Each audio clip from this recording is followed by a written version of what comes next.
গঠনতন্ত্র সংশোধনের আড়ালে বেগম রোকেয়া বিশ্ববিদ্যালয় কেন্দ্রীয় ছাত্র সংসদ ব্রাকসু নির্বাচন বানচালের অপচেষ্টা রুখতে দ্রুত ব্রাকসু নির্বাচন কমিশন গঠন ও তফসিল প্রকাশের দাবিতে অবস্থান কর্মসূচি ও সংবাদ সম্মেলন করেছে সর্বস্তরের শিক্ষার্থীরা।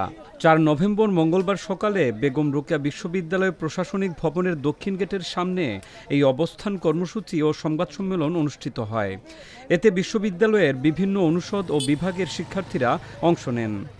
আমরা খুব উদ্বেগের সহিত লক্ষ্য করছি যে বেগম রোকেয়া বিশ্ববিদ্যালয় রংপুরের ছাত্র সংসদ আইন বা বিধি সংশোধনের দাবি তুলে একটি মহল তারা নির্বাচন ও শিক্ষার্থীদের অধিকার আদায়ের এই প্ল্যাটফর্মটিকে বিলম্বিত ও বানচালের অপচেষ্টায় লিপ্ত রয়েছে।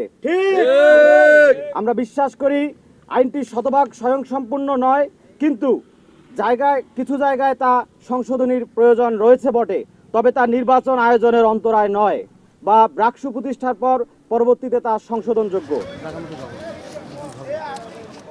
শিক্ষার্থীরা জানান, দীর্ঘ আন্দোলনের ফলে বিশ্ববিদ্যালয় আইনে ছাত্র সংসদ অন্তর্ভুক্ত হয়েছে, কিন্তু প্রশাসন আবার গঠনতন্ত্র সংশোধনের নামে নির্বাচন প্রক্রিয়া বানচাল করার চেষ্টা করছে।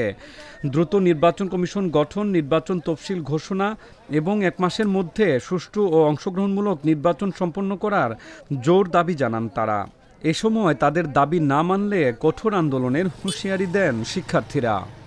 কোনো পক্ষ যদি এটিকে বানচালের জন্য চেষ্টা করে তাহলে এই বেগম রোকেয়া বিশ্ববিদ্যালয়ের শিক্ষার্থীরা সেটি দাঁত ভাঙা জবাব দেবে এবং কোনো ষড়যন্ত্রই এই বেগম রোকেয়া বিশ্ববিদ্যালয় ছাত্র সংসদ প্রতিষ্ঠায় অন্তরায় হতে পারবে না।